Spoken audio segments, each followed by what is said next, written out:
I also rise to support the resolution as moved by the Honourable Member from East Shillong, Madam Amrit, on this very important topic,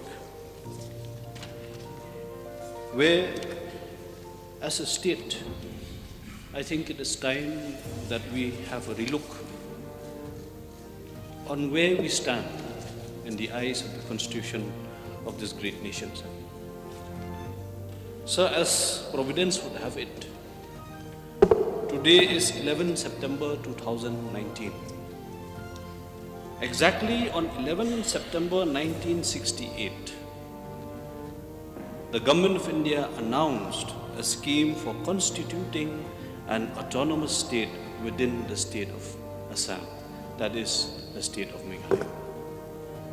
Exactly 51 years after, we stand here today in the highest decorum of the state and in this very place where we can debate about the strength of our legislative tools, of the administrative processes, as well as the constitutional safeguards that are for our state and for our citizens. So today, as a state and as a nation,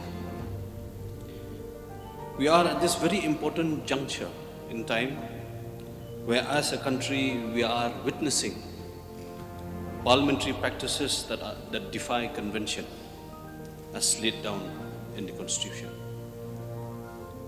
The wounds of the repeal of Article 370 pertaining to the state of Jammu and Kashmir stands witness to how the rights of a state and its people can be trampled overnight without the consent of the state legislature.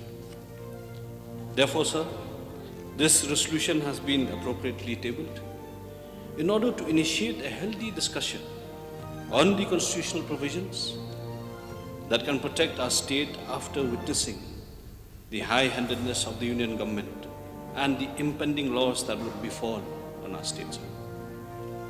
Honourable Deputy Speaker, sir, our Honourable Member from East Shillong has dwelt at length on the historical aspect of the instrument of accession and the Annex Agreement. I would like to highlight the current situation that we are facing as a state. Several instances that bring a sense of insecurity in the minds of the citizens of our state. The Northeast, in the lines of the CAB, the anti-conversion bill, the Uniform Civil Code. These propositions, if they become laws, I think, sir, they will permanently alter the socio and religious status and traditions of our state. Therefore, sir, if you look at the constitutional aspects of Nagaland and Mizoram, they have been adequately protected through Articles 371A and 371G, as no act of Parliament, sir, I quote, no act of Parliament shall apply in respect of religious or social practices, customary law and procedure, administration of civil and criminal justice involving customary laws, ownership and transfer of land, particularly its resources. We are having this discussion today, sir, on these aspects itself. The question took so much time because we do not have any safeguards on our resources. That is why, sir, this resolution is very, very important. As a state, we are faced with multifarious challenges. We have been carved out of Assam and therefore still fall under the purview of Article 371B. Beyond this, we only have the 6th schedule as an instrument to safeguard the rights of our tribals. Only the 6th schedule. However, from today's reply to the start question, we could see that even the 6th schedule could not withstand judicial scrutiny when it came to the powers of the district council and its control over land and mineral resources. It could not withstand the judicial scrutiny, sir. It was so weak. Whatever authority it had, now it has been taken over by the state government and the union government. In fact, this was the only anchor for the tribals. Even that also has been shredded by a judgment. Sir, we are therefore bound to retrace our steps to the instrument of accession. In the Annex Agreement, sir, Para 5, our leaders have agreed, I quote, in matters of legislation concerning matters of common interest passed by the Assam legislature, there should be some machinery, either by representation or otherwise set up, whereby the legislation, where necessary, can be adopted or modified to suit the conditions and circumstances existing in the khasils. So, sir, any legislation that comes from the Union government, therefore, we have to hold on to this Para 5 of the Annex Agreement, where we should adopt or modify according to our needs. Not only for the khasils, but to our beloved brothers of Giant Hills and Khasi Hills, of Garo Hills as well. Therefore, sir, subsequent to our obtaining statehood, the responsibility now falls upon the Meghalaya legislature to safeguard the state from any legislation or administrative process that may be detrimental to our tribal population. Sir, till today, sadly, we do not have any constitutional provisions and are fully exposed to the unilateral measures of the Union government. I'd like to highlight a few instances of unilateral actions that has gravely affected our tribals and our state. Sir, earlier government in the Union has started the scheme of NRDWP, National Rural Drinking Water Supply Scheme, which is being monitored and implemented through the PHE department.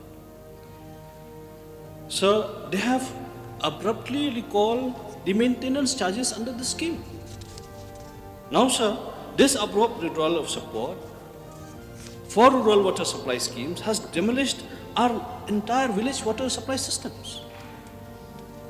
I think our Honorable Minister of PHE would agree on this, because with the withdrawal of the maintenance charges, now we have rusted pipes, broken pipes, leaking water sources.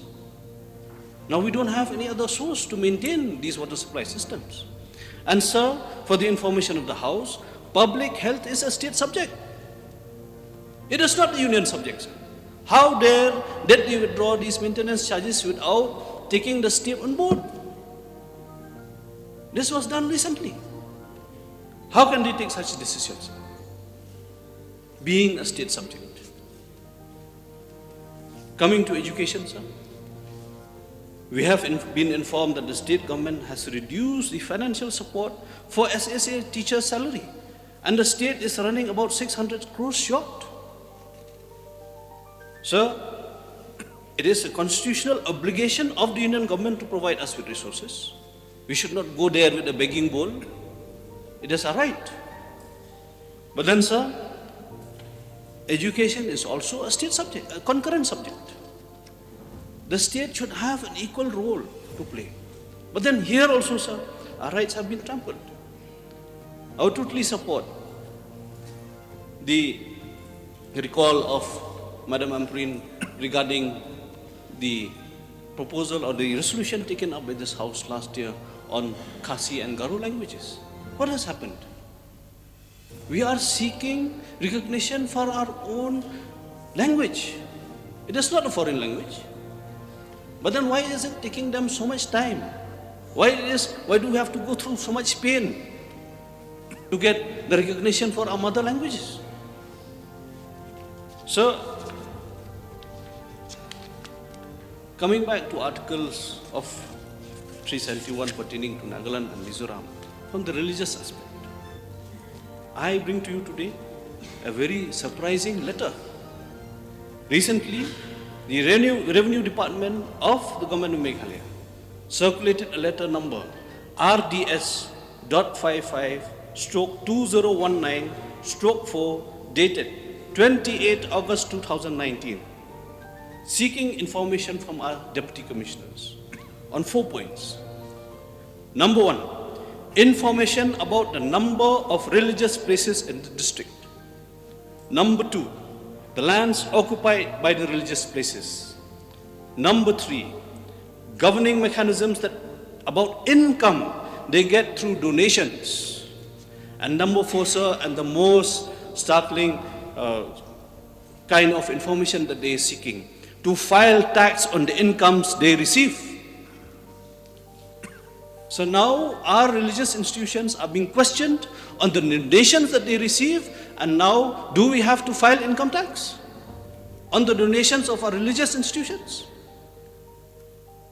This, I think, sir, may not be the doing of the state government, but maybe a letter must have come from the central government. So do our religious institutions now have to obey on the whims and fancies of the union government? Our religions are not being protected. Our minority institutions are now opened up to the scrutiny of the union government because we do not have any constitutional provisions to safeguard our own religions here. Sir, coming to employment. If you look at the employment opportunities available in the central government offices located in the state government has recently admitted that it does not fall under its purview. As per the Government of India directive, 44% reservation has been made available to our scheduled tribes in Group C and Group D category of employees. However, a letter from the Personnel Department number PER open bracket AR close bracket 17 stroke 2019 stroke 7 dated 22nd July 2019 clearly states, I quote, sir, that the issue of appointment in central government offices located in Meghalaya is not under the administrative purview of the government of Meghalaya. Sir, our youths are being denied of employment rights in our own state. And we have become mere spectators. We have become mere spectators. Sir, most importantly, we have also seen that our traditional institutions, Rangbashnongs, Dolois, Nokmas, chieftains, have no constitutional representation. There is only one single line mentioned in Para 31G of the 6th schedule, stating the words, the appointment or succession of chiefs or headmen. That's it. Nowhere in the Constitution will we further find any mention of our traditional institutions. The court judgments on the powers and privileges of traditional institutions are an outcome of the constitutional and legislative anomalies. Sir, coming to the economy. Sir, the economy of the Northeast, prior to independence, was growing at a growth rate of more than 10%. But then currently, sir, after partition, our economy and livelihoods, including trade, has been gravely affected. For us as a state, we do not have to look north or look east or look west. We have to look south. That's where we have the opportunity to improve the livelihoods of our people. But then, the effort to open up the border huts takes so much time. There is so much of regulation through international trade that our poor people finally give it up. There are so many cases of cattle smuggling. And I would say, sir, that the cattle sector should give enough livelihoods for our people.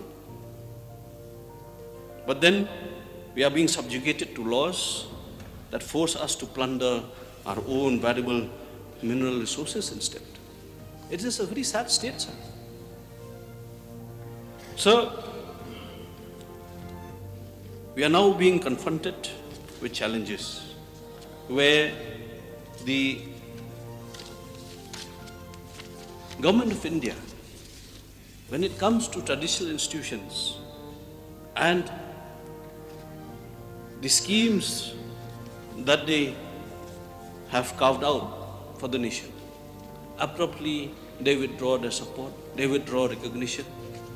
And just today, sir, in this reply to start question number 58, we can see in 2014-15, ICDS, the total spending for the program was 12.68 crores. Abruptly, in 16-17, it has gone to 29.42 crores. 18-19, sir, we are spending at 36.33 crores. Resources of the state. Therefore, sir, we have to come to a healthy debate. At the same time, join hands to move the government of India for giving special recognition in the constitution for the state of Meghalaya in order to protect the interests of our state. Because even that lifeline that we have now in Para 12A through presidential order to protect us from the union government also seems futile at this point of time. Therefore, sir, I have few propositions which will go in line with this resolution, where I think we should resolve to amend Article 371B so that provisions to protect the social, religious and traditional aspects, including land and mineral resources, are inserted in our constitution.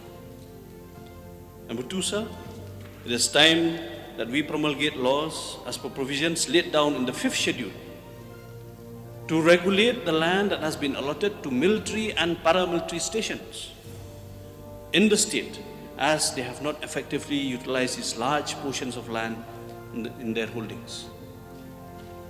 This will pave way for development and also accommodate our landless tribal households, sir. Sir, it is also proposed that in the current amendment to the 6th schedule, strong provisions should be laid for ensuring constitutional protection for our traditional institutions. Seats should be reserved in our district councils for our Dolois, Nokumas, Rangbashnongs, chieftains, so that they do not get bullied just because of political affiliations. Sir, and last, I think I join hands again with the mover of this resolution that a committee be constituted to study the constitutional anomalies in the context of the instrument of accession and annex agreement, and come with proposals to safeguard our state from the impending laws that are to be passed by the union government in the near future. With these few submissions, sir, I urge the government to support this resolution and to combine our efforts across party lines to safeguard our state's interests and our beloved people, sir. Thank you, sir.